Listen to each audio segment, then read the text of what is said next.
Before we get started, I would just like to briefly thank all of our donors and supporters of the Mark Twain Library that make wonderful events like these possible in our community. Our moderator tonight is a professor and chair in the Department of Psychology at Western Connecticut State University. He graduated with a BA from Wesleyan University, earned his PhD in social psychology from Arizona State University, and served as a postdoctoral research fellow in health communication at the Annenberg School of Communication at the University of Pennsylvania. He's the author of the 2016 book, Social Psychology, Core Concepts and Emerging Trends. His research interests include suspicion, persuasion, social influence, and cross-cultural psychology. He's also one of our own, living right here in Reading, Connecticut. Please join me in welcoming to the virtual Mark Twain Library our moderator this evening, Dr. Daniel W. Barrett.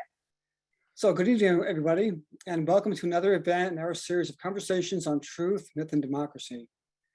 I want to thank the Mark Twain Library and the Reading League of Women Voters, of which I'm a proud board member, for organizing tonight's event. The conversation series is a grassroots effort that continues to examine the underlying meaning of our democracy and how democracy matters, even when we have different ways of thinking about it. So tonight, we are truly honored and excited to have Dr. Anthea Butler, a religious scholar and historian, as our conversation's guest. For those who didn't see the waiting video, let me tell you a little bit about her. Dr. Butler is a Geraldine R. Siegel Professor in American Social Thought and Chair of Religious Studies at the University of Pennsylvania, and holds an appointment in Africana Studies. Dr. Butler received her PhD from Vanderbilt University, and her research spans African American religion, history, race, politics, evangelicalism, gender, sexuality, media, and popular culture. I'm sure other things too. She is a sought-after commentator and opinion writer for MSNBC. Her work has appeared in publications like the New York Times, the Washington Post, on CNN, NBC, and The Guardian. And she served as a consultant for several PBS series, including one on Billy Graham, one on the Black Church, and one called God in America. In her newest book, published just last year, is White Evangelical Racism, The Politics of Morality in America. And she describes how white supremacy emerged as a central component of evangelical religion and religious tradition in America, and continues to be prevalent today. To audience members who haven't read the book, I urge you to do so. It's well written, heavily researched, and a deeper dive into some of the topics we'll talk about tonight.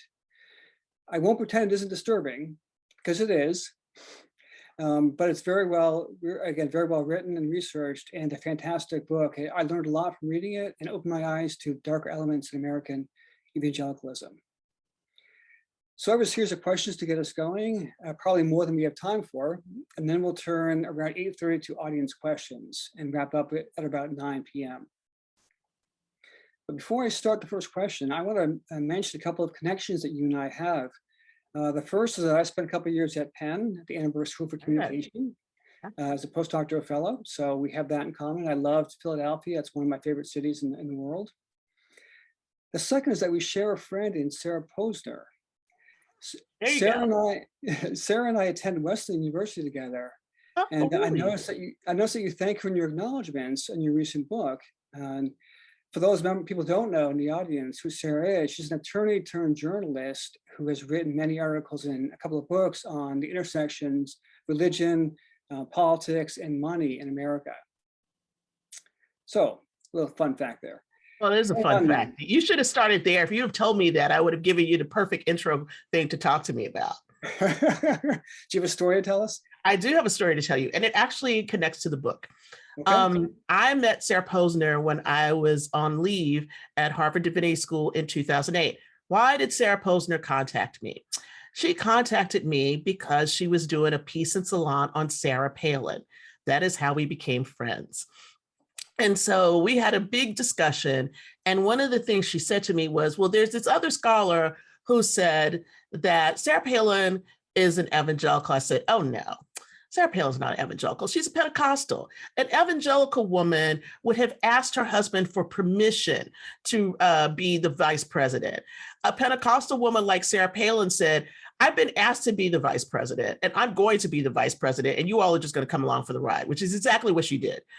And so those nuances, I think, speak a lot to what's going on in the book. And even though I sort of compress evangelicals and Pentecostals in the book for a variety of reasons, I think that's actually an interesting place to start, because we can't really think about this marriage of evangelicalism and politics without thinking about how it happened, the ways in which it happened, and why it's a lot earlier than we think. So we'll come back to that in just a second. I first want to ask you to talk about your own personal history with the evangelical tradition. You know, in your book, you share a story about a disturbing experience you had while attending a Love LA church service. And I think that played a role in you leaving the church and maybe your decision to study religion, get your PhD, and then write about things like white evangelical racism. Yeah, well, I think, you know, to let everyone listening, and thank you so much for moderating, and thanks for this wonderful invitation. I'm very happy to speak. When I was asked about this, I just want to say this up front. When they said League of Women Voters, I was thinking about voting then, but now voting has become so much more of an important thing. And so I think this is really important to do these kinds of talks, because I think the public needs to know how much we've got to deal with in this country, and evangelicals are one of them. So back to the story. I think one of the reasons why this book happened was because of the experiences I had in my brief time of being an evangelical. I was baptized and raised Catholic. I moved away and went to a church in LA, which was largely evangelical, and decided to go to seminary, ostensibly to kind of do the sort of thing that you were doing, which I thought I was going to be a Christian counselor, but that didn't work because I'm too blunt. But during that time, this event that happened actually right before I started seminary, and a big evangelical seminary, Fuller Seminary, that's located in Pasadena, California, it really set me to start to thinking about, well, what's really happening here? Because the riots or uprising, depending on how you think about what happened in 1992, really were a flashpoint for churches in Los Angeles. But you could tell the racial fissures that happened. And so in this journey that I've been on, I actually left evangelicalism when I started my PhD, because I realized that a woman who had some brains was not the thing that they wanted. And I needed to have some brains. And so I went back to the Catholic Church, which is a whole nother story. That's for another time. But that is my home, and that is my baptismal home. So to just get that out of the way right now. The reason why I wrote this book, though, is probably profoundly different. And it actually comes from my positionality as a historian. One of the things that I felt like when I was, you know, either studying or teaching about evangelicalism was that people were not paying attention to the racial stratification and undergirding of all this theology, the belief system, the practices, everything else. And so it's one thing to talk about evangelicals being, you know, great missionaries and, you know, a Charles Finney or somebody like that, or in the 20th century, Billy Graham, but to not talk about the components of that, and not talk about slavery, not talk about Jim Crow, not talk about, you know, opposition to voting, opposition to segregation, opposition to integration. All of these things really were part and parcel of things that evangelicals really were getting themselves in a closer relationship to the Republican Party, until we see the entrance of who I like to call the real evangelical president, which was not Donald Trump, but George W. Bush. And so when people sort of said to me, oh, we don't understand why Trump is there, why do evangelicals like Donald Trump? I just went, you don't understand their history. If you understood their history, you would understand why they like him so much. And so part of the reason why I came to the book was my personal experiences, but those are really slight compared to wanting to write a history that took into account all of these things and why they made so much of evangelicalism possible and made the power that they have in politics possible today. Mm-hmm. So yeah, thank you for that. Could you provide us a brief history of the evangelical movement in the United States? I know it's a big history, but if you could give us a little encapsulation of its history, sort of when it started, how it started, and also how it's related to race and racism. And then in the process, you could tell us what you mean by white evangelicalism. You describe this in the book, but listeners may not know what you mean by that term and why you use the term that way. And why I use the term that way, because you're actually using it that way anyway, but I'll explain that in a minute. So if we want to think about who evangelicals are, you can't really say, oh, this is the Pilgrims and the Puritans, because it's not really there. It's not Congregationalists. You're up in the Northeast Quarter, so you know what I'm talking about if you know a little bit of history there. What we would call evangelicals, I would say, is anybody after Charles Finney in the 1800s. We could maybe trace that back to thinking about the Cane Ridge Revival in Kentucky, where it was the Third Great Awakening, and how that happened with people, and how this began to be this ecstatic religion that focused in on a person's individual relationship to God. Now, one of the things about evangelicalism and how we would talk about it is to think about the ways in which people come to Christ or have this kind of experience, this born again experience. So if you know, or you've thought about, or were around then in the 1970s, when Time magazine talked about the born again president, which was Jimmy Carter, this born again thing is not something that has been a terminology that we've used as a long time. It's actually a terminology that comes out of the 19th century. And so when Charles Finney, who was an evangelist, started having people come up to the front to what he called the anxious bench, this is when people began to make professions of faith to the public. And so evangelicals are people who make these professions of faith to the public. If you think about a theological definition, which I sort of discount in the book because I want to talk about this culturally, you could talk about people who are, centered on Scripture, centered on Jesus's death and resurrection, and have certain kinds of ways in which they think about that. In the 20th century context, the nice way to compress what an evangelical is what historian George Marsden said is anybody who likes Billy Graham. But now you really can't say that anymore because half of the kids don't even know who Billy Graham is, but those of us of a certain age do. I think that what's important to know about evangelicalism is that when you think about churches like the Southern Baptists, you think about Pentecostals, you think about these non-denominational churches, or some of you might know churches like Hillsong and others, or denominations like Foursquare, or people who believe in, things like we don't believe in abortion, we don't believe in same-sex marriage, we're against homosexuality. Those are some of the markers, if we can think about those morality markers, making what evangelicals are. But for a definition today is a lot more difficult because it's moving. It's a definition that I think has a cultural aspect to it, a religious aspect to it, but most importantly, and what I think people mistake about my book, is a political aspect to it. And that political aspect has a lot to do with where we are right now in the country politically, first of all, and then secondarily to think about the ways in which these moral issues have impinged and influenced political activity in this country, and the ways in which evangelicals have used morality as a shield to protect them from looking like they're interested in politics when they really actually are. Now, last thing, why is white in front of this word? We talked a lot about that when I was coming up with the title for the book while I was writing. And one of the reasons why I wanted to say white is that the illusion, and the thing that is at the end of the book that I talk about, is that a lot of evangelicals who consider themselves to be, people who think about structural racism and all these kinds of things would say, well, we have Black evangelicals, and we have Latino evangelicals, and we have Asian American evangelicals. There's evangelicals of every race. Why say white? And actually, I said white to emphasize what something is already there that the media has done. Whenever you talk about polls, whenever you talk about people who say something about evangelicals, they usually mean white. They don't mean African Americans, anybody else. They don't even think about that. You think about, white men or women who are the representation of evangelicalism in this country. And so while there are people of many different races and traditions who are evangelicals, putting white in front of it puts a fine point on what I am trying to say about what this trajectory of evangelicalism has been.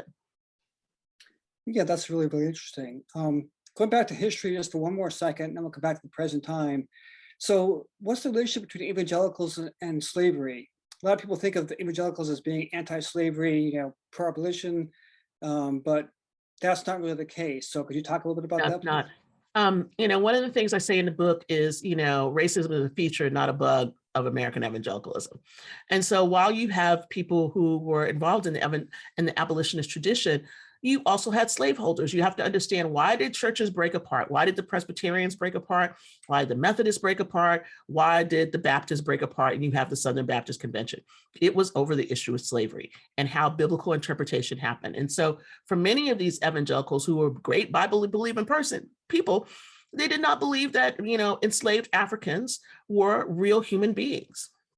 There's many ways that this happens. One way it happens is through the myth of the curse of Ham, that, because Ham looked upon his father's nakedness, that meant that Ham represented Black people and they were supposed to be enslaved. That's one way.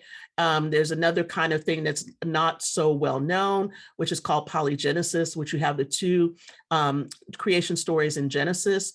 And some people during this time period felt as though Black people were the first creation, which was an aberration. And then God came back and made another creation, which was better, which was white people. Okay. So there's different ways to think about this. What is important, however, to realize is that there are scriptural and biblical justifications to enslave people. And that is the important part. And I think part of the ways in which we've talked about this in America is that people don't really know this religious history of slavery. They just know about slavery, and then they know the Civil War, and then they know freedom, and they think that's the story. But religion underpins so much of what, modern slavery in America was and kept being for a while. And so when you start to think about that, you have to think about somebody like Frederick Douglass, who said, the worst, Christian he knew was a slave-holding pastor who beat a woman. And I talk about this in the book, and that, he talked about the hypocritical ways in which American Christians talked. He made a differentiation between pure Christianity and this American Christianity of slaveholding.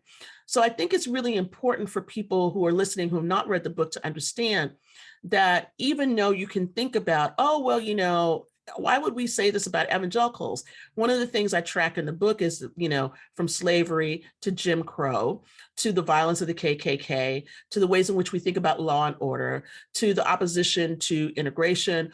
All of these things have staunch roots within the evangelical movement. And I think that's what people have to come to grips with and understand. It's not an easy story, and it's not something that's a happy story, but it is what it is. And that is part of our history. Mm-hmm. So one of our earlier conversations on Truth, Myth, and Democracy was with two historians and focused on the lost cause. Mm-hmm. And so we talked with Ty Sedgley and Charles Dew, and both authors have rewritten aspects of our history to uncover things that had been hidden before that. So they talked about what the lost cause was, all the mythology behind it and such, and really tried to blow some holes in mythologies of our country. I don't want to get too abstract here, but I want to ask you a related question. So there's been a recent subdiscipline in philosophy called the Epistemology of Ignorance, and it's concerned with identifying different systems of ignorance, examining how they are produced and sustained, and what role they play in knowledge practice. So one such knowledge practice is history. It's studying history and it's writing history. And by ignorance, as I'm sure you know, they don't mean just accidental lack of knowledge or gaps in knowledge. They're talking about willful, concerted efforts to hide or suppress the truth. And your historical scholarship is not merely aimed at filling in random gaps in our knowledge about history, but really uncovering truths, important truths that we need to know about. And they're very often uncomfortable ones, but still important. And so you can provide or have provided us with a different alternative narrative of our history. And so I'm wondering if this is a good way to frame your work, so in terms of overcoming this epistemology of ignorance, overcoming this willful ignorance of parts of our history that we just don't want to talk about, we don't want to think about as a culture. You could say that. The way I like to say it is I like to hold up the book to people and go, is this you? Is this who you are? And my answer is yes, this is who we have been.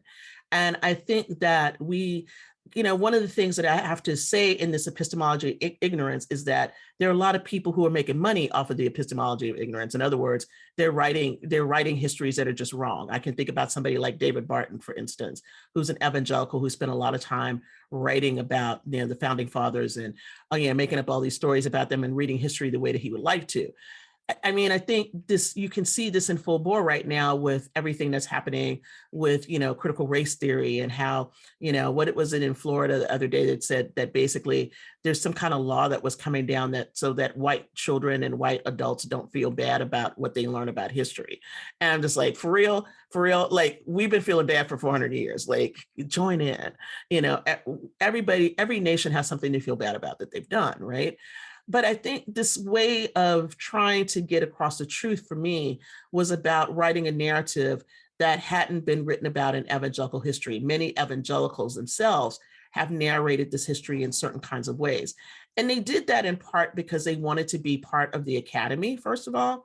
And then secondarily, they wanted to be part of the wider culture, because so many of them were not part of that wider culture, like the tall steeple Presbyterian churches or others.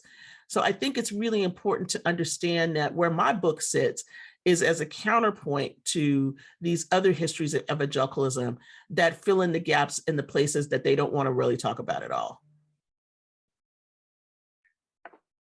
So some people may read your book or hear you speak and wonder to themselves, I'm not evangelical, I'm not involved with the church. Why should I care that it's a racist structure, racist institution? Why does it matter to me if I'm not involved in those activities, those parts of the country, et cetera? And I know you have an answer for this, and I think the answer has to do with democracy. I want to ask you to talk about that and why people who are evangelicals, maybe aren't Christians at all, should be worried or concerned about what you talk about in your book.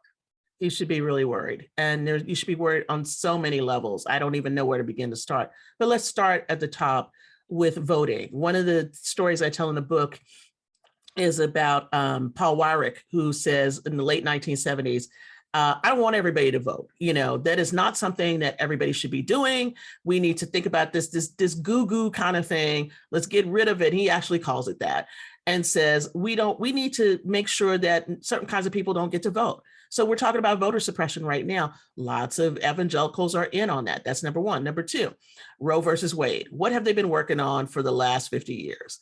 Let's get rid of this. It is right at the precipice of being gone. And that is going to change a lot of things. But this is the other part that I think people don't pay attention to. It's not just Roe. It's all the ways in which they've hemmed up things at the state level. These are people who are activists in their own way. And we don't think about them as activists because we think this is a religious group that just believes in certain kinds of things. Now, they've had setbacks. They had setbacks when, same-sex marriage became the law of the land, right? That didn't happen. But if we look at what happened on 1/6 with the insurrection, there were several pastors who were arrested. There were people there who prayed in the Senate chamber, praying for this particular government to go down so that they could get what they wanted through a lie about Donald Trump, about winning the election. I mean, there are so many reasons right now. Let's go to coronavirus. These are the people who don't want to wear a mask, who don't want to get the vaccine because they believe it's a religious exemption. I mean, I could just go on and on and on. I would like to not have to go on and on and on. But in every way, each one of those things are a threat to our democratic processes. And if you start to think about that, in addition to the kinds of leaders that they have promoted, the kinds of, government leaders on the state, local, and national level that they have been behind and why they are behind them, why we will have a captured court for some time to come unless somebody decides to expand the court, which Biden should have done and not waited. And now he gets one choice and maybe he's going to get that choice and maybe he won't. I think we can see a very clear line about how evangelicals and their activities in the political sphere and in the public sphere have really decimated a lot of what has happened in this country, first of all, and secondarily, the ways in which democracy works, whether we're talking about voting rights or we're talking about the right to education, the right to marry and love who you want to love, the right to choose what to do with your body, the right for public health. All of these things are in peril because these are people who don't really believe that should happen. Very scary. Let me add another element to this issue, this concern that we should have about this movement. The journalist Catherine Stewart published a book a couple of years ago about what she calls the dangerous rise of religious nationalism.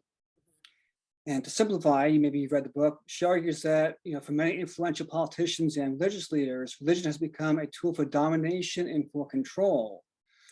And one of their explicit goals is to make the US a theocracy, not a democracy, which you sort of alluded to already. Even though obviously our founding fathers did not intend to have a theocracy, as you can tell by reading the Declaration of Independence, the Constitution, and so forth. So can you talk a little bit about the intersection between evangelicalism and white nationalism, and also the line between church and state, and how we're seeing that being eroded by the same movement? Can I start with the last one first? Sure. What church and state line? Oh, come on now. This is why I tell everybody, I just got through dealing with this in class, and I told my students, I'm like, we're going to read this letter, that Thomas Jefferson wrote to Danbury, but guess what? Nobody's paying attention to this. And and they're just like, you're right. And I'm like, you can see this everywhere, right? So we talk about the separation of church and state, but the reality is that church has already infused the state. And we have to really come to grips with that. First of all, that's a hard thing for people to hear. But I think, the ways in which, we always say, a president always says, God bless America.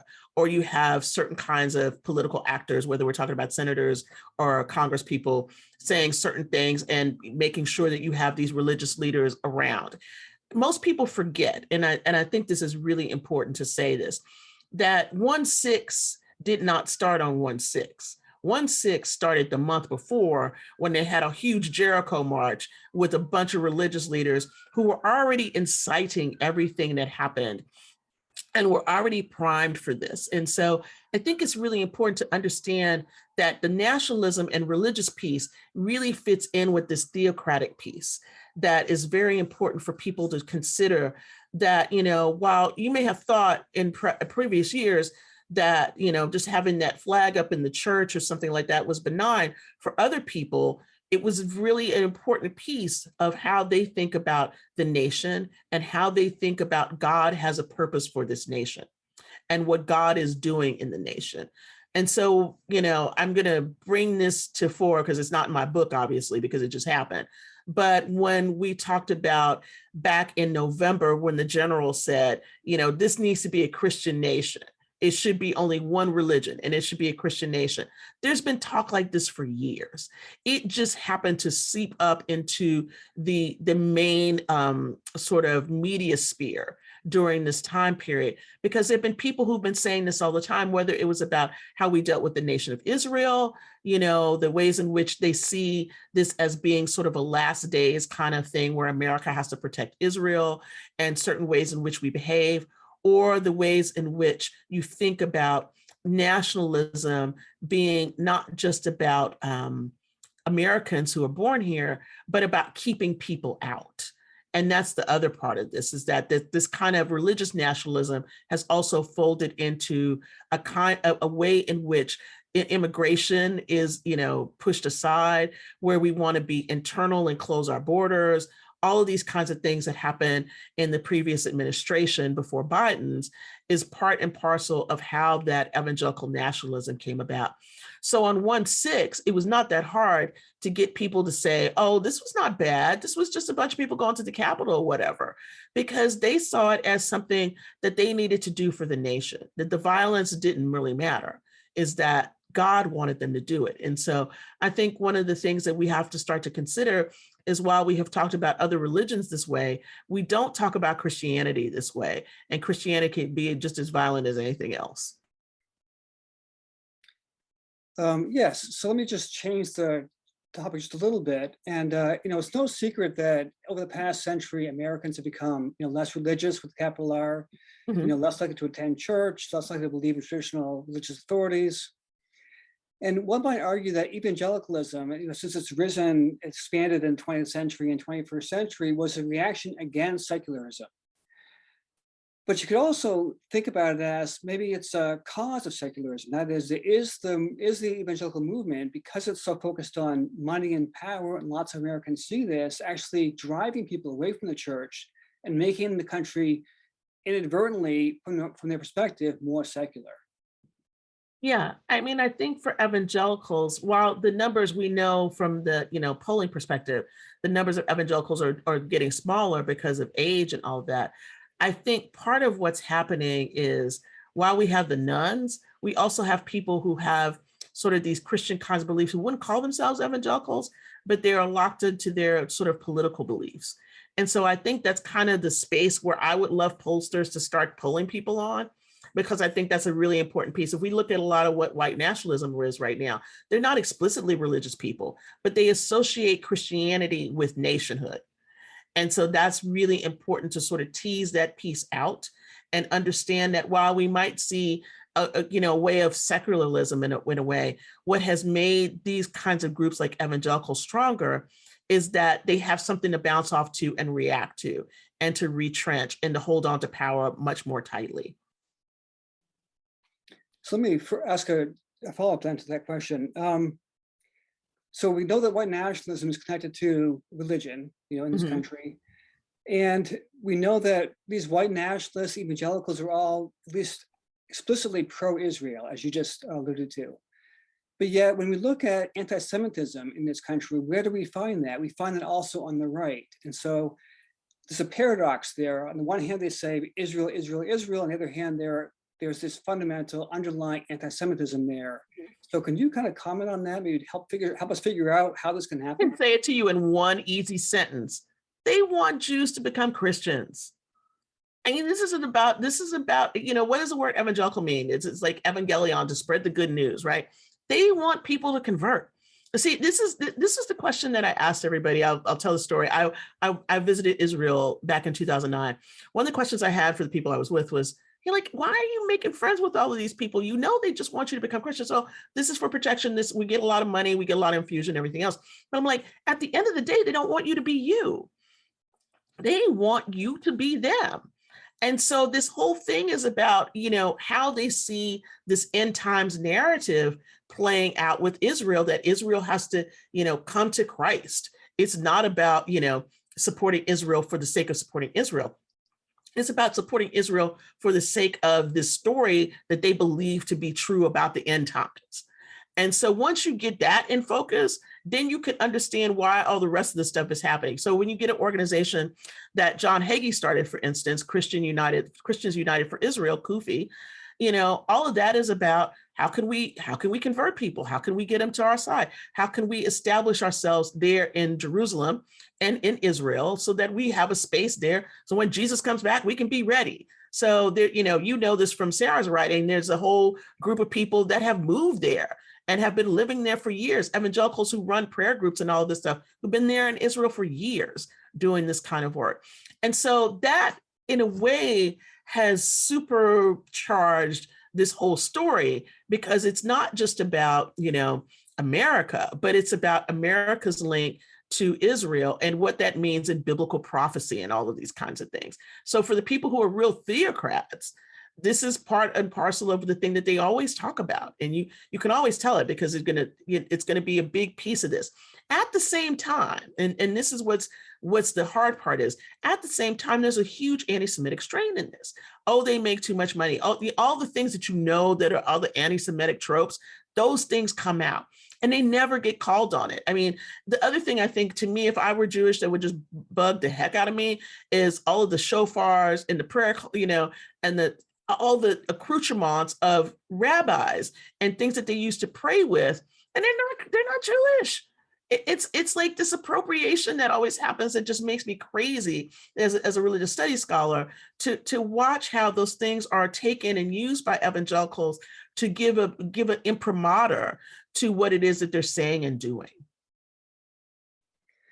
So the element of this evangelical tradition is the prosperity gospel, which Sarah Posner has written about and others have written about.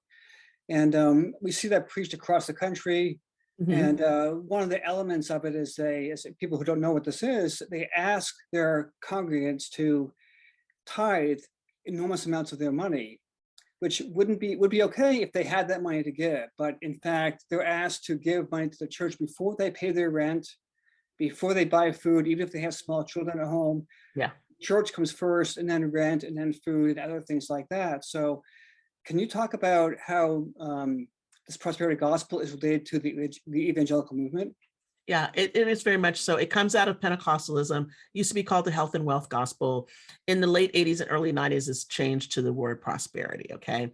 And the way to think about prosperity is this. I'll use it in the Oral Roberts term because he was a very big person of prosperity gospel. You can have what you say. And so people believe that, that they'll be able to have what they say, and that if they give their tithes and offerings, that God will return that money to them 100-fold. Basically, it's a kind of I call it God's Ponzi scheme, right? And so you get into this Ponzi scheme, you put in $10, hopefully God's going to give you back 100, but more likely that $10 is going to go to somebody else, basically your pastor, right? And so when we can think about televangelists like Tammy Faye Baker, to a lesser extent, Jimmy Swaggart, but people like Kenneth Copeland and others, or a lot of the people who are around Donald Trump, like Paula White, all of those people were televangelists. This particular movement, this particular prosperity gospel, I think has been one of the biggest things in America that has changed the thinking, religious thinking in America. Beforehand, what you had were lots of people who were religious, who were willing to give to their churches in order to do charity. Charity isn't like that anymore. I cannot remember him at right at the top of my head, but one of the things that got discussed when Obama was in office, there was a Republican congressperson who said, well, if people would just, give the way they're supposed to and take care of their bodies, God would take care of them. That's a prosperity gospel thinking. In other words, you're going to be able to give your money and, you won't be in this bad situation. And I think it has a lot to do with where we are in certain groups of people with COVID right now, because there's a lot of magical thinking going on that, basically, well, I gave all my money. I've given what I need to do. I've believed God for my healing. I can't be sick, right? And I'm going to be okay. And unfortunately, these are the same people who are, saying that they don't have COVID right before they get intubated in the hospital.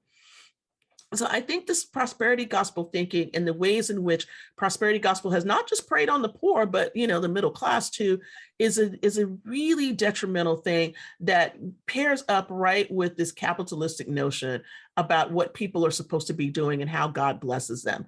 One more thing, I think, for people, while we're in this time of real inflation and everything else, if you think back to 2008 and you think about the crash and the housing crash, this really affected African Americans a lot, because a lot of people had gotten homes through this prosperity gospel preachers who invited people to come to their church and sell subprime loans like Wells Fargo. And so this was a big thing that happened that really just took a lot of people into foreclosure, destroyed them financially. And a lot of it started off with prosperity gospel preaching. Mm-hmm. So I recently read Ben Howe's book called The Immoral Majority. Mm-hmm. And for those who don't know who he is, he's a conservative evangelical Republican who opposed Trump and still opposes Trump. And in this book, he launched a pretty strong attack on evangelicals who embrace Trump. He says that they essentially sold their soul by abandoning the fundamental tenets of what evangelicalism had stood for in the prior 3 to 4 decades or more. Of great interest is the fact that he doesn't mention race at all in this book, or racism in this book. And I don't know whether you've read this book or if you know his other writings, but I think you'd categorize him as one of those folks who looks at the church as having fallen just recently, that was pure, it was wonderful, it was good, and then somehow it fell or became impure in recent times. I know that you obviously have a different story to tell about that, or the true story to tell about that. I'm not trying to equate you and Ben Howe at all, because I know your politics are different, your backgrounds are different, your scholarship is different. But I do want to ask you about conservatives like Howe who are attacking evangelicals from the right, as conservatives, and what role you think they might play in trying to turn evangelicalism around, if any at all, in the coming years. They might be able to. I mean, I think about him, or that Michael Gerson is another who just has lots of laments about evangelicals, right? And I think when I read these, David French is another, I think good luck trying to turn around the boat, but if you don't see the major problem, you can't turn the boat around. And the boat is always race. And that's interesting to me, that it's this blind spot for them. They don't see it. They don't want to talk about it. And they're thinking about it from the perspective of what their positionality is, which, we all do, right? But I think the other part of it is that if they cannot come to grips with the history, they can't come to grips with the fact that this is not just something that happened overnight. It's easy to try to blame Donald Trump for everything, but what Donald Trump did was very different. And this may shock everybody, and I'll say that he just took advantage of opportunity. That's what he does. It's not that he was brilliant. It's not that he knew he was going to do this. He just saw an opening and took it. And it was a very big opening. And I think that, he exploited it to a degree that the rest of those candidates did not see in 2015 and 2016. I mean, you would have thought Ted Cruz would have been the perfect evangelical candidate, all things being equal. But evangelicals were tired of being punched around. They wanted somebody who could do something. And Trump gave them what they wanted. This is always the hardest thing for people to hear. Trump gave his base what they wanted. He gave them judges. He gave them, prestige. He gave them power. He gave them all the things that they wanted and asked for, especially those Supreme Court judges. And so I think that when people like him are saying, something is wrong with the movement or whatever, it's that nostalgia to think that we had a golden age, right? And that there was a golden age of evangelicalism. He probably thinks it was probably Billy Graham. Maybe it was abolitionists, maybe it was a missionary movement for him. I don't know. But there's not a golden age. There's just, history, right? And so to deal with that history, you have to be able to look underneath the rock sometimes and realize that you might find more of a reason why things are happening than what you see on the surface. Mm-hmm. So how many folks are there out there like Ben? How many conservatives do you, is it a very small minority of conservatives who are evangelicals, but yet against the sort of the mainstream right now? The folks I think there's a fair number of people. I do, but I think the problem is how do they get traction? And I think, you know this because you're at Annenberg, so I'll talk about this from a media perspective. Those people are not the loudest voices in the room. The loudest voice in the room is Fox News right now. It's better than church. It influences churches. It's on, and at the car wash, it's on at the car dealership, it's on in the doctor's office, it's on everywhere. Even, religious leaders come on Fox from time to time, like Robert Jeffers, who is the pastor of First Baptist Church in Dallas, the big Trump church, right? He just gave a speech there recently. So I think that the ways in which you have to think about those kinds of people are that they're the minority within evangelicalism. They're the dissenters in a way. Will they be able to hold off? No. And it's not just evangelicals right now either. I want to use somebody else as a different thing because he came up today. Somebody, I forgot which conservative it was, posited that what Biden should do is get Kamala Harris in position to be the next Supreme Court judge, have her resign, and then put Mitt Romney in as the VP. But the Mormons have the same problem. They operate like evangelicals now. They wanted to be that way, and they were outside of the camp for so long, and now they've entered into the camp. And they're just in the same kind of boat with the same kinds of issues that evangelicals have right now in terms of, how they're dealing with COVID or race or anything else like that. So it's this kind of weird thing, I think, that we're going to have to sort of parse out is that can these people who have been internal to the movement help the movement? I'm not sure, because evangelicals are big about having, purity campaigns. And what I mean by that is not about sex. It's about, are you one of us or are you not? And we saw that this summer play out with the Southern Baptist Convention, and who got elected and who didn't. Now, it remains to be seen, are all those people going to stay in? But, for now, they staved off a very big fissure in their church, in the denomination, by, electing somebody who was a little more moderate than the hardline conservative that they wanted. Mm-hmm. Yeah, so Ben Howe talks about how he was marginalized within the movement, as you're kind of referring to here, that he and others like him did try to criticize Trump and Trump's followers, and he was marginalized, that he lost some positions, he lost some friends. So even those who try to challenge it, there's the Lincoln Project with the same kind of thing, Republicans who were saying no to Trump, they were marginalized, they were sort of lost some of their power, their influence, and didn't get very far, unfortunately. No, they did not. And I think the other part of that is that the machine works very differently now than it did before. There was room for dissent. maybe 15, 20 years ago. There is no room for dissent now. There's none. If you dissent, you are out of the camp.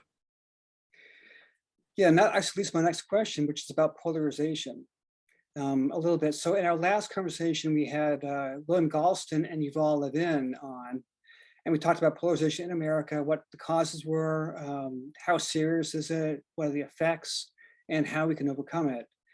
And Levin in particular highlights how we as a nation have lost faith in our institutions that previously brought us together, that provide us with structure and certainty and community. The institutions that he focuses on are the family, religion, and government. Those are three of the main ones. And he argues that restoring our faith in these institutions is one of the key pathways to bringing us back together again as a nation, to overcoming cynicism and polarization and so forth. And it seems to me that religious leaders from many faiths could play a key role in helping our nation to overcome these immense divisions, to help lower the volume, of the voices shouting back and forth on both sides, and to preach, hope and healing and love rather than hate and, this us versus them mentality and so forth. So, I know there are places where there are folks who are religious leaders who are saying, enough of this, let's move on. But I'm not sure there's enough out there for this to happen. I see more hate than love, more self-aggrandizement than generosity, more stoking of divisions and calls for unity. And so I want to ask you, is that a fair assessment? You have a much better grasp on this stuff than I do of what we're seeing out there. And do you think that Levin has a point in his argument that we should recommit ourselves to institutions like religion as a way to help us heal as a country? Well, it would be great to recommit ourselves to institutions, except, this is the thing. So I'm sorry, this is going to probably make people sad, but I'm going to say this. We are very polarized. I don't know how we get out of this polarization. Part of the polarization has to do with a super virus right now that people would like to say that we're going to get out of, but it's a pandemic, folks, and it ain't over. And one of the reasons why you can't rely on the religious institutions right now, because the religious institutions have had to change. Look at where we are right now. We're not in person with each other. We're online and we're talking to each other. Lots of churches in different places in the country are still meeting together, but those places have fallen off a lot because of the virus. And because people can't go, they're attractive to older people, the older generation, I would say 50 and up, who are churched people, right? They've not been back in the church, or maybe they haven't been back to their synagogue or, their masjid or wherever they might go, right? So that's number one. Number two is you can't rely on the younger generation, the 18 to 35-year-olds, to be there anymore, because they're just not interested in religion and organized religion in the same kinds of ways. And so I think that while I agree with Levin that maybe, we could think about religious organizations, right now, I don't see a lot of religious organizations that are strong enough. And let me give you an example. I just finished a piece about all the hunger strikes that were going on about voting rights.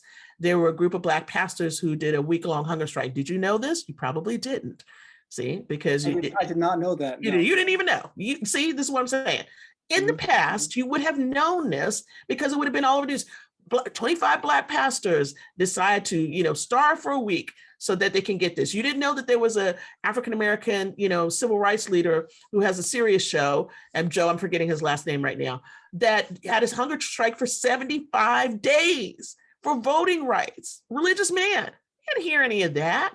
I mean, this is what I mean by how everything gets pushed out of the frame, because those voices that you just talked about, those really loud, angry voices, are the ones that are amplified every night. You know what Tucker Carlson said. Tucker Carlson has a pulpit, and that pulpit is at Fox News. You'll know what Jeannie Pirro says. You'll know what all the stuff, because that is the stuff that gets amplified. You knew every day what Trump said because it got amplified. And so those voices that are the voices that are cacophonous, loud, wrong, whatever, those are the voices that are getting amplified in this thing. And we don't have the same kind of religious voices that are amplified in the same ways.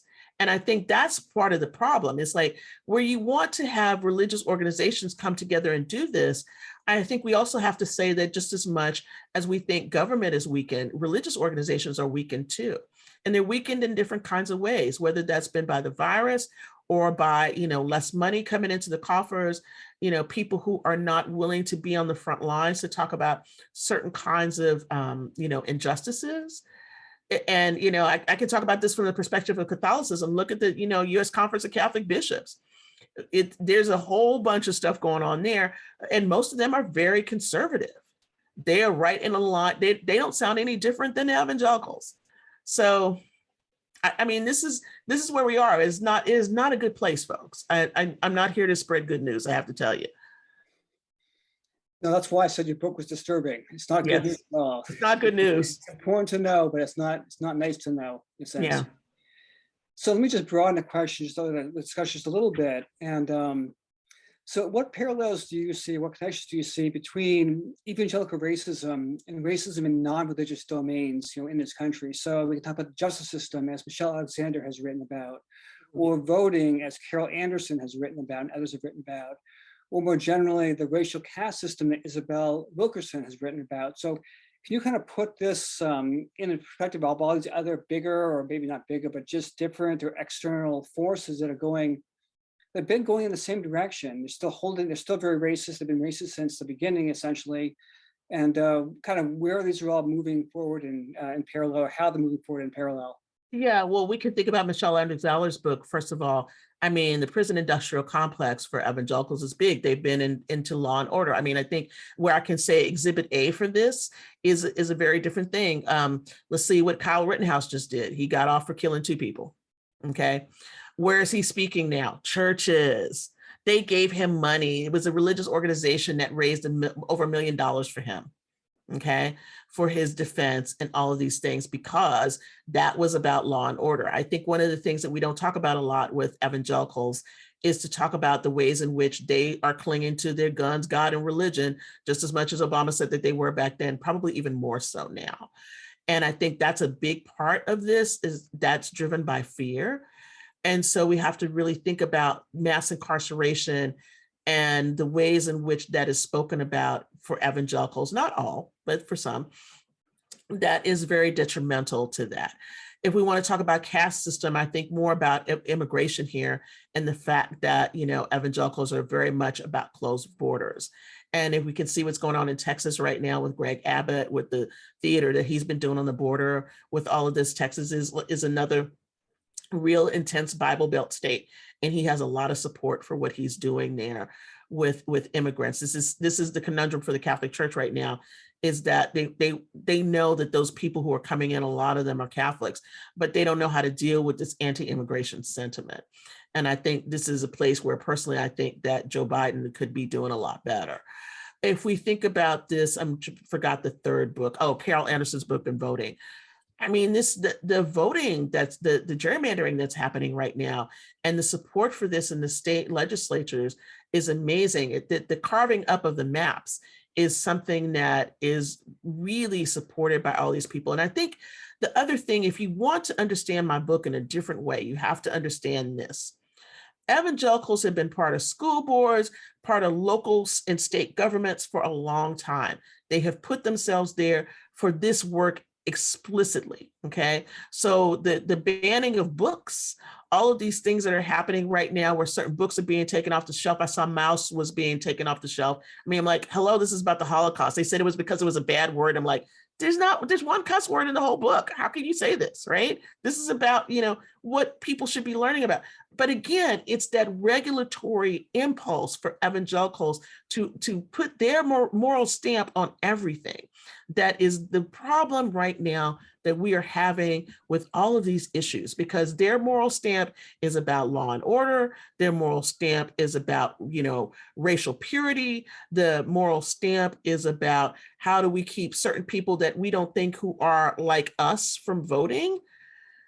All of that is of a piece. And those are the things I talk about in the book. And while, you might think, well, I need it to be made more explicit. Once you start to read about, what happens in the 70s, 80s, and 90s, and even before that, then you start to understand that whether you thought religion played a role in it or not, religion was part of all of those things and how they got constructed. Mm-hmm. So I want to pause for a second and encourage our audience to submit some more questions. I have one so far, but I'd love to see more questions come in from the audience. So I encourage you to submit those. So let's try to turn this around a little bit. And are the problems that you've identified continuing to worsen, or are they getting better? What do you see as happening now in the country? I know we're still very polarized. That's not going to go away for a long, long time. And with the next campaign coming up, with the next presidential campaign coming up, it's sort of already started in a sense, right? You see some people already talking about, I'm going to run for president, or I want to run for president, or whatever. And I'm wondering, do you see any changes in this in the coming years? Do you see any ways in which we can turn this around? Any hope for redemption in the church itself? Any way we can get to a more tolerant, more positive society? I would hope, but I think that's going to come through a very big struggle. And the reason why I say that is because, democracy is failing. I mean, we can already see this in the disenfranchisement of voters who have been taken off of rolls, or the ways in which this has been gerrymandered to where you can't even elect somebody who's Democrat. You're going to have to go with a Republican, or the way in which the whole thing gets cut. It doesn't look good for 2022. And if that happens, then the thing is that, we're going to see a stop in investigations and all kinds of things that might put us in a different spot. I think that if somehow we don't see some kind of change, and I don't know what that might be, because I'm feeling very cynical and very sad about it all right now, that 24 is going to be a bloodbath. And I'm not saying that everybody has to be a Democrat, but what I am saying is that I don't have very much hope for the Republican Party as a party that is interested in democracy. I think they are interested in authoritarianism. And I think they're interested in things that are, couched in the things about personal freedom that aren't really about personal freedom, but about, we don't have to care about this because they want, if we go back to the limited government talk, that's a very big piece of it. So whether you wear a mask or not, whether you, get the shot or not, all these things are put on, this is your personal problem. But we can't operate as though each individual is an individual on their own in a nation this size. We just can't.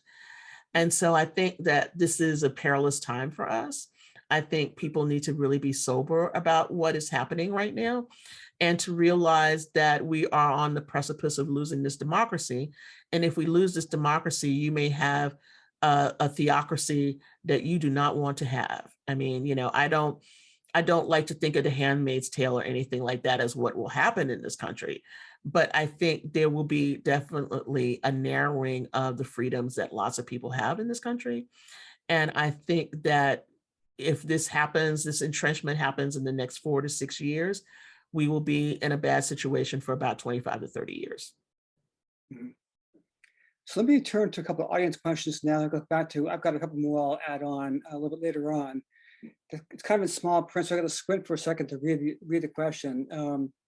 So one audience member says, this may have already been addressed. There seems to be a strain of evangelicalism in our history, beginning with the first Great Awakening of Puritanism, and a tendency to denounce the outsiders, others, Native Americans, and delineating a divide between the chosen and the unchosen, the elect and the damned. How does this current strain differ, if at all? And let's see, where do the Black church leaders stand on evangelicalism today? And lastly, this is a three-part question. Would you consider a Father Divine an evangelical spokesperson? Let's start last first. Okay. Why the Father Divine question? I'm really interested. I don't know. Well, I'll say something about Father Divine. What's interesting about Father Divine is that I would not have considered him to be a real evangelical, because that was a whole nother kind of thing altogether. So he doesn't fit in that paradigm at all. What he does fit in, however, is this really great love of America. And he was like pro-America all of the time. And I think that's a really interesting part about Father Divine that nobody really talks about. So that's number one. So I'll just say that and kind of put that to the side. Father Divine doesn't fit in this thing for a variety of reasons for me. Okay, so that's number one. And also the fact that nobody was supposed to get married in the movement has made it almost, untenable for the few followers that are left, because basically they're dying out. And that's a really big problem. The second thing is about the Black church. The question was about how does the Black church, I want to make sure I get this right. Yeah, he's asking, how do Black church leaders today stand on evangelicalism? It's not a question about how they stand on evangelicalism. I think that they see themselves as part of the Black church tradition, which is never really counted by the press and others as being part of evangelicalism, but it could be. If we think about, churches like I've written about, Church of God in Christ, they have conservative religious beliefs. They just happen to vote Democratic. And so that means that they don't get counted in the same ways that other evangelicals do. Now, what's interesting is when you say Black church, what do we mean by Black church? That's a whole nother kind of question altogether. I would tell you that there's a Black church, but it's not the way that you think it is. It's an association of different kinds of churches that African Americans go to that we could call Black church because we like to think about that in the civil rights movement. But there's many more churches that don't fit in that bill that would be also African American, right?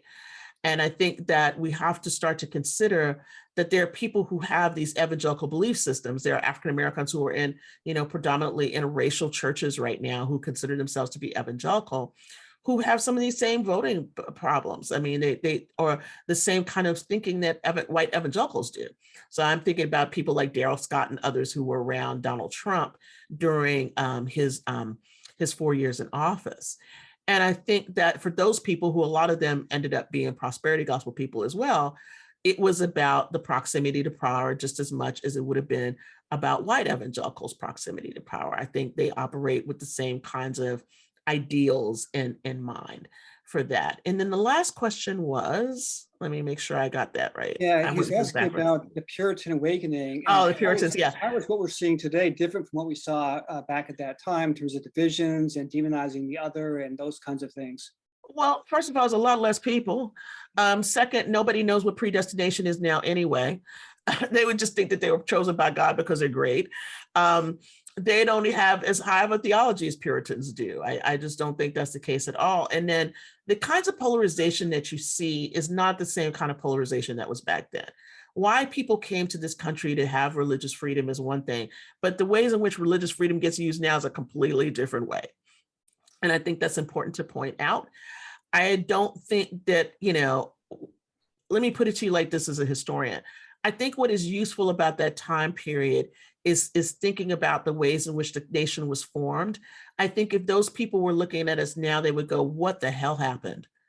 And that they would not recognize this place at all. They would not recognize the multiplicity of religions, first of all. Secondarily, they wouldn't recognize the multiplicity of peoples that were here for a variety of reasons, whether they worship differently or came from different countries. And third, I think what's actually even more interesting is that some of the people who've come here, and I'm thinking about my work on Nigerians and evangelicalism and Pentecostalism, is that they have embraced these ideas even harder than regular white Americans have. And so that also, confounds the frame a lot.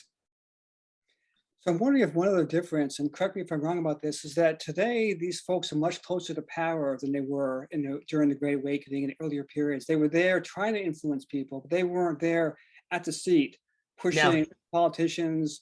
And there was no way they were going to get there. But I'm sorry? No way they were going to get there. Right. Yeah. I mean, you come to this country to escape all of that, right? That, obviously not for my ancestors. They came here on boats that they didn't want to come on, right? Because they came enslaved. But I mean, when we're talking about Puritans and others who come to this country, or even if they came as indentured servants, they could not, they were not in positions of power. There was a very small handful of people who would have been able to talk to the king or to talk to a governor in the state of Virginia or something like that. Very few people. So we want to another question from a different spectator. Do you think that run-of-the-mill evangelicals are unaware of how their religion is being used to racist ends, or are most aware and okay with it? C. So they know, and so there's a C. They know something's wrong, but they don't want to deal with it. And I think that's a better assessment. It's not that they walk around with this knowledge of, oh, we're racist, this is terrible. And it's not that they walk around with the knowledge of, naivete. They walk around with the assurance that their lives are okay. And this is the thing I think is so interesting about, when you look at them culturally, and if you really want to read a book about this, read the book Jesus and John Wayne by Kristen Kobes-Dubé, who's a really great person to kind of put you into that cultural space of white evangelicalism and masculinity. I think that's a really good book to read. I think that, the issue is that we know we're special. We know that something has happened and God's got us, right? And so if God's got us, then all this other stuff is just noise. And I wish this noise would just go away, and that's what you can really hear when you talk to people one-on-one about evangelicalism, is that they're just like, I don't understand the polarization. I don't understand why everybody's talking about race. I don't understand why it's like this. Why are you complaining? This is a great country. It's the greatest country in the world. And if you can live in that naivete of or the nostalgia of thinking that, then you don't have to think about all the rest of this stuff because it doesn't impinge upon your everyday life. We're not talking about people who are broke. We're talking about, lower, middle, and upper class people who have enough means and don't have to think about anything all the time. Or if they do, their church will take care of them. And so I don't think that it's fair to sort of say that they don't know anything or that they know and they don't care. I think they're just like, it's a slow boil. We'll just worry about this later because it's not really affecting our lives. It doesn't affect them. Mm-hmm. So another question, how are these highly political pastors cultivated? So where do they come from? What is being taught in their seminaries? You assume they're going to seminary. Let me just abuse you of this notion. Yeah, I didn't, the questioner did, yes. Yeah, no, I know. That's why I said I'm speaking directly to the questioner. They're not going to seminary, dear. They're making it up. When we talk about mega churches, for instance, mega churches come up with their own colleges, everything else where they can get trained in that same kind of thinking all the time. So to think about seminaries, I mean, if we're talking about seminaries, then maybe they're going to the Southern Baptist Seminary, if they're Southern Baptist, but it's not a Duke or it's not a Yale or it's not a, Harvard. It's not any of those places. If you go there and you're conservative, you're going there because you want to kind of move into something else and you want to be into kind of like a think tank evangelical kind of world.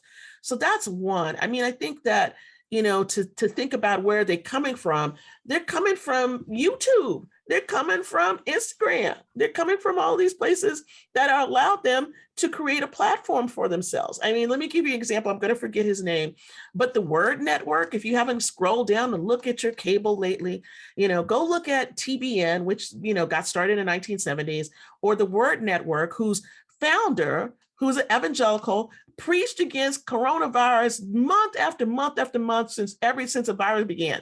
He died of the virus in late November. I believe it was November. He said November, early December. This man was selling everything, don't even think about this, don't get that shot, don't do everything. No education this way, but he's on Christian television and he's empowering all the rest of these people to do their same kinds of things. This is not about going to school anymore. It's about having a public persona in a face. How do you, gather up members? I could start a church right here in this little space that I'm in and be online and have a public profile and say some crazy things. And then people would start to follow me because it's not even just evangelicalism anymore. I'll really scare you and say that many evangelicals also have QAnon beliefs, and we haven't even gone there on this. But, if you meet up with something like, say, QAnon, and you start meeting people and you start to incorporate this in your sermons every Sunday, you got a good gig going. So it's not about, training per se anymore. It's about how you reach the public and what are your communication avenues to do that. Interesting. So this is a question about gun laws, and somebody's asking, can you help us make sense of evangelicals' support for lax gun laws and a purported pro-life stance? So they don't see those things as being dissimilar. Yeah. No, I was going to say, I'm sorry, I didn't mean to step on you. I was going to say, they don't see these as dissimilar. I mean, they're part and parcel of everything. I mean, think about a state like Texas where, lots of these anti-abortion things really got started, but also just rescinded the last gun law. You don't even have to have a license anymore to conceal carry. You can basically conceal carry from the age of 18 up. You don't have to get anything. There's no waiting period to get a gun, I believe. I'm not sure. I think that's it now. So you can be armed. And part of this is about the lore, this sort of, there's a longer sort of history of this, but it's the allure of not just the West, but about being able to protect your family and being this kind of patriarchal notion of, oh, we need guns, we need to protect ourselves. It's back to that law and order thing again that I talk about in the book. And so, white men always get to be armed, well, white women too now, because everybody has a gun. But we know that more people than that have guns now. And so what I usually hear from evangelicals is talk like, well, I need to have a gun because I want to protect my family. I don't think it's wrong. It's something I can do that's healthy with my kids. I can take them out to the range. And, but look at all those guns that are in the inner city and how those people are killing each other. They don't need to have guns. So gun ownership, in a way, is also equated with citizenship. And once we start to think about it like that, then you understand where all these people are coming from in terms of having their guns. They feel like having a gun is their right to citizenship in America. And so everybody else who they don't think is a citizen, whatever color you might be, you should have a gun. I should have a gun because I need to protect myself. And so whenever, part of this has been the NRA, part of this has been religious leaders who've talked about guns like this. And so what we have right now is a real morass about how to deal with, gun violence. And I'm not even talking about what happens in schools or, the latest thing where the school in Ohio just opened back up, I believe, this week after being closed for 2 months after the massacre of that kid that the kid did for I think it was 3 or 4 young people who died. It's something that we've gotten used to, but religious leaders don't talk about guns like that. They just think that it's a right, and it's a scriptural right. The new connection between race and gun laws and who should or shouldn't have a gun is interesting in another way, in that if you look at the history of gun control, one of the early places where it started was in California, because the Black Panthers started carrying guns to the streets of the city. And so whites were saying they can't have those guns and started actually making more and more gun laws to prevent Blacks from having guns. And then, of course, it's turned around entirely now, right, in that direction. But Exactly. So another listener is asking about universities. And so can you speak about the role of evangelical universities in their growth and influence? And of course, Liberty is the big one, right? Liberty now, I think it's the biggest or second biggest online university in the world. So its growth has been enormous, despite its various issues with the president or former president. Yeah, if you haven't seen it, there's a great piece about him in Vanity Fair this week. And I think that'll illuminate a lot about him. I'll just leave it like that. But, Liberty has gotten big because Liberty, focused in on the online. It focused in on how it could market itself in different ways. There's lots of these different schools right now. I mean, normally people would think the first thing they would think about for an evangelical school is Wheaton. That's not what I think about anymore. I think about, Liberty. I think about places like Colorado College, that are all sort of in this realm of evangelical education. And I think that what's important about these places is that it's training a generation of young people who have grown up in this, but actually, it's not even the universities, it's a place where, let me put it like this, these are the kind of places where homeschool kids could go and feel comfortable. And I think that's actually the more interesting question, is about what happens with all these people who've been homeschooled, who don't, who have a certain kind of way that they viewed history because they got certain kinds of materials in the home. And that's a whole nother conversation you could have with some other people that I know I could suggest to you that could have that conversation, and how that has eroded, the educational system in certain kinds of ways. I don't see very many homeschool people at all. I think I maybe had one in my whole time at Penn. But I have to say, for a lot of people, these are the places that you send those kids to because they want a Christian education all the way through. And what that means is that they kind of are steeped in a certain kind of worldview and hadn't had some of the basics that every other student might have in school. So when we talk about education and, Christian universities and all that, you really have to back up and say who's coming to those places and why, and where are they coming from? Are they coming from homeschooling? Are they coming from private schools? Many of them probably aren't. Or are they coming from, local, public schools that but they've basically been involved with Christianity a whole bunch of times, or they've had a kind of a history of being in the evangelical church. I think that's the interesting question. Also, the other interesting question is where do they go after that? You know, how do they think about what they want to do with the future of their lives? And I think that's another kind of question to ask too. Mm-hmm. So a few weeks ago, a bunch of us, maybe 25 or 30 people, got together at a Zoom meeting and talked about your book, and some of the people who were there saw videos that you had done, interviews you had done. And one question came up that people were grappling with, and that was, what do we do? And one of the listeners tonight has asked the same question. So what can people like, us, an individual on a ground level, not part of a church perhaps, maybe they are part of a church, but what can they do at the local level to try to make a change in this enormous, enormous problem? That is a much more difficult thing, because I think that part of what you have to do is support candidates that you think are going to help you. That's first of all. Secondarily, get involved, either politically or socially. And I think, one of the ways to do that is to think like evangelicals did. Go be on city council, go be on the, school board, go do all of these things that they have been doing, which has put them into a certain kind of space that they've been able to do things that you haven't been able to do, because they captured those places.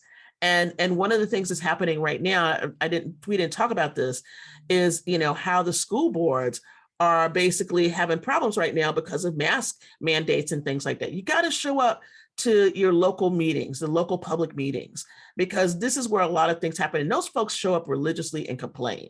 Okay. And if you're not there, if somebody doesn't have a different kind of perspective about what you think your government should be doing and all this stuff, then you don't have a choice. You're going to get what they, because they're the loudest voices in the room. You have to figure out a way to be in those rooms. And if you can't be in those rooms because you're working or whatever, if you can financially contribute to somebody who can contribute to the kinds of, candidates that are helping you. Talk to your neighbors. Sometimes you don't even know that you got an evangelical neighbor down there. Start asking them questions. I mean, get involved in a conversation with them. I think it's really important to do that, because part of what has been broken is this idea of two things for me. One is this kind of community activity, and the second thing is citizenship. And what we're having is a stratified conversation about citizenship in this country, about how do we measure it, who gets to be it, and why. And that's part of the democratic process. And we're not allowing people who very much have the right to be there, the right to protest, the right to do everything else. They don't get to do that. And we keep making laws against this kind of stuff. And you really have to keep yourself aware, and to also start, I would say, to pay attention to when religious leaders are talking. I mean, people like Franklin Graham say crap all the time, and people just ignore it and think, oh, stupid Franklin Graham. And I'm like, Franklin Graham is influencing more politicians than you absolutely know, because he's got a ton of money. And the other part is to watch where the money goes. I mean, when you look at your political candidates, see who's contributing to them. And look at that. If you see religious organizations, ask what kind of religious organizations are contributing to them and why. I mean, that would be the start. I mean, I think that we're at a moment where, some of us are going to have to get out in the street. Some of us are going to have to figure out, how much money we're going to throw at stuff in the 2022 election, or how are we going to get involved in that. The saddest part for me is that some of us are being disenfranchised as we speak. And, I would say, if you are a white person in this country and you want to see democracy stay, you better get involved now. And you better not rely on all the people of color to be out in the street, because we're tired. We've been fighting for this. And I think, people who care, obviously you all care because you're on this Zoom, but I want to make a personal appeal to you and say, please get involved, because the organizers are tired. And they've been out there, whether it's been, Black Lives Matter, Find the Police, or whatever, whatever you think about that, people have been out in the street. There have been, political organizers organizing people to vote and all of that. If you want to do something, start there, because those are the places where our democracy is in peril. That's all very insightful and very helpful. So thank you for that. So what next question comes from a fellow academic, and she's asking, what do you tell your students? So when you teach your students about evangelical racism and other things like this, I mean, you probably depress them and they probably sit there and wonder, what can I do? And, what is she doing to me? She's making me, depressed and pessimistic about the country. So what do you tell your students so that they don't get depressed? So they think about what can they do to change themselves or change the world in response to what they're teaching, what they're learning from you? I want to use a particular incident to talk about this. And it was the day after the election in 2016. I was teaching religion from civil rights to Black Lives Matter. And, I found out at like 2:00 in the morning, Donald Trump won. And I had made a joke the week before. And I said, if it turns out that that guy wins, maybe we won't have class the next day. And I wrote to everybody at 8:00 that morning. I said, you come to class. And people, we had a variety of responses, obviously, but a lot of people were upset. And I said, listen, I have been teaching you about the civil rights movement. You've been seeing the hoses, you've been seeing the dogs, you've been seeing everything. I have shown you the way to come out of this. And I've always said to you, and I did not lie to you, that you're going to have to give up your body. And so you need to think about that. You have to think about where you stand and what you stand for and what you want to do now. And this is the same thing I tell students all the time. It's like, if this depresses you, if this makes you feel sad, if you feel hopeless, then you have to think about all the people who came before you who worked to make sure that you could sit in the chair that you're sitting in right now. You owe them at least a chance to be able to get forward and do something. And I'm not saying that you have to be in the street. I'm not saying you have to do the same things that they do, but you need to think about what you can do in order to save this place that you live in. I said, because I know that, I'm really honest with them about this. I'm like, people my age have kind of made a mess for you. This has been a mess and you're going to have to clean it up. But you have to decide what kind of world you want to live in and how you fight for it, whether that's going to be climate change or race or whatever it is. You have to decide how you're going to work and fight for it. It's time for maybe one or two more questions. One listener is asking about your next project. So what are you working on now? What's going to be your next book or your next big project? What are you working on? I'm not sure yet. I have to say to people that, actually two things happened last year. One thing was this book came out. And then the other thing, I spent last year writing the chapter in the 1619 book on the Black church and democracy. And so I've been thinking a lot about democracy. So whatever that's going to be, it's probably going to be something about democracy and American religion. I'm suspecting, but I'm not quite sure how it's going to look yet, but something's coming. I write twice a month for MSNBC. You can see all the stuff I'm thinking about there. This is an election year. It is always very difficult for me to write a book in election year, because election year is really intense. And this is going to be an especially intense one. And so I kind of have all my eyes on deck for that, because I know I'll be writing a lot and talking a lot about what's coming in the fall in terms of congressional elections. So, get ready, folks. It's going to be a bumpy ride. I can tell you that right now. So is there any space for dialogue between people like yourself and those on the other side of the aisle? Is there some way to have evangelicals of different, I know you're not evangelical anymore, but religious leaders, other folks get together and have some dialogue about where this country is going? One of the things that I think so. I mean, it will take people like me, though. And I'll tell you why, because I understand the language and I understand how to talk to evangelicals. I think it'd be difficult. It's always a difficult conversation to have when people are coming from, different polarizations, but you have to understand how you get into that. And I've had some of those conversations a little bit. Sometimes I think the problem is that, we all want to talk, but other people just want to scream. So, you have to decide who your conversation partners are going to be, right? I mean, I think that, one of the things I'm feeling like right now is that although we have lots of conversations about race and racism, I would like people to engage my book on the other side, because I want them to sort of think about, well, how does this really affect me? And so, if I were going to talk about this to, a white evangelical who really is steeped in evangelicalism, I would say right now, it's like, do you know that this is really hurting you? And that, do you understand that the things that you have been doing is not just simply about your religious belief, it's about how you are being complicit in a system that is not only, what you think you want, but it's also a way in which to make your world a lot smaller and a lot more compressed and a lot less interesting. And what you're doing is cutting off your children's future. Part of what the future of this country is about innovation and about expansion And where we're going right now is not that at all. We are going into like kind of like a semi-dark ages in terms of the kinds of things that we can do and all this. In an environment like today, nobody would have been able to bring a Steve Jobs over here. I mean, Steve Jobs wouldn't have been here. And there's so many people who have contributed so much to this country that even if we continue on the road we think about with immigration and the kinds of ways that people don't welcome the stranger, which is what Scripture tells them to do, then we're going to be stuck. We're going to be a closed place. We're going to be stagnant, and that's not useful or helpful. Mm-hmm. When you're comment about how this is not going to help them is I think it's right on target, and I think about it in a related way, which is that folks who ride on the coattails of authoritarians almost always lose. Yes. For a variety of reasons. One is because authoritarians eventually will go down, right? Those regimes, those eras will end, but also because authoritarians turn on themselves. Yeah. If you start asking questions, even if you're somebody's best friend for 10 years, you ask a question and you question authority, you're on the other side all of a sudden. So people who do ride those coattails are going to be sorry for that. And I think they will be. Evangelicals, they're going to be at some point, because Trump's going to lose again or whatever's going to happen, what they're trying to do is going to come back and haunt them and actually undermine what they've been working. Well, I shouldn't say that, but certainly undermine some things they've been talking about doing for many, many years, and it'll come back to hurt them. Yeah, and it's not going to be the same thing. I mean, I think about post World War II and what happened in Germany, how people had to remember, whether they said anything or not, about Hitler's regime.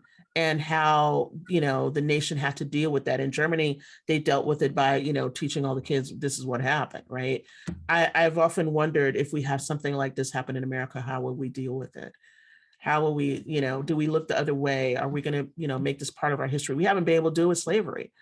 I mean, I don't know if we had something else as bad as the Holocaust, what would happen? And so I think about the ways in which we have to really come to grips with, not just our history, but our present day dilemmas.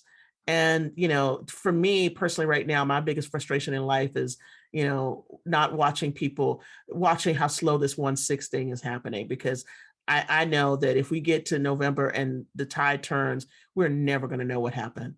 We are never going to know how this got started.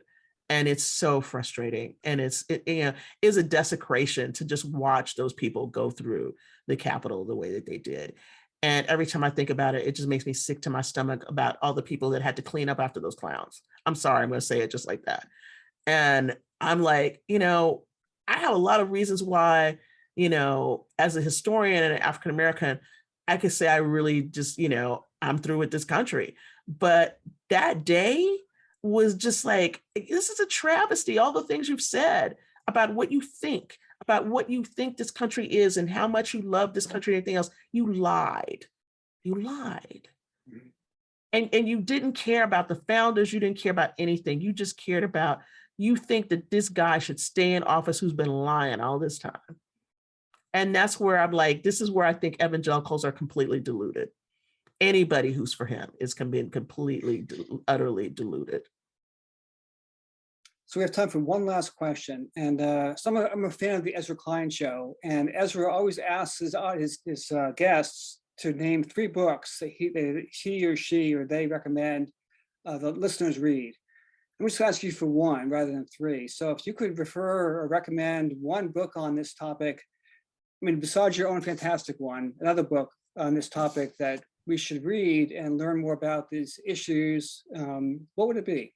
I'm going to tell you, I would say if you're going to read about Christian nationalism right now, it's Andrew Whitehead's book, and I'm looking him up right now, so I just remember the title correctly, because I talked to Andrew a lot, and his partner's book. Hang on a second. I'm going to tell you right now.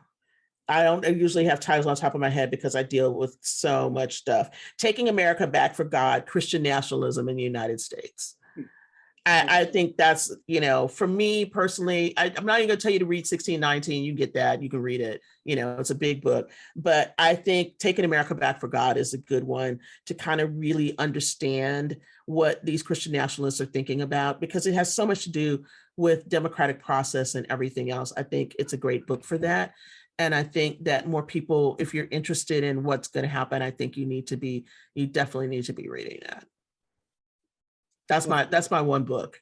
That's great. Because all I've been talking about this past year is Christian nationalism. And yeah. Mm-hmm. So we should wrap up now. So I want to thank you again for your valuable time and all your insights. I've really learned a lot. Even though I read your book, just listening to you speak, you just have so much more to offer that I could just sit and listen to you for hours and hours. It's really tremendous. And thank you so much for that. So I want to hand this back to Aaron, but I do again want to thank the Mark Twain Library and League of Women Voters for sponsoring this program. Aaron, back to you. Thank you so much, Dr. Butler and Dr. Barrett. That was really fantastic. And thank you to the League of Women Voters for supporting this wonderful program. I just wanted to mention that tonight's program was recorded. So if you know someone who couldn't make it and wants to watch it later, or you'd like to listen to it again later or rewatch it later, it'll be on our YouTube channel in a few days. So, just picture a whole room full of people giving you a loud applause right now. Thank you so much. And I hope that everyone has a lovely evening. Thanks so much. Thank you all. Good night. Take care.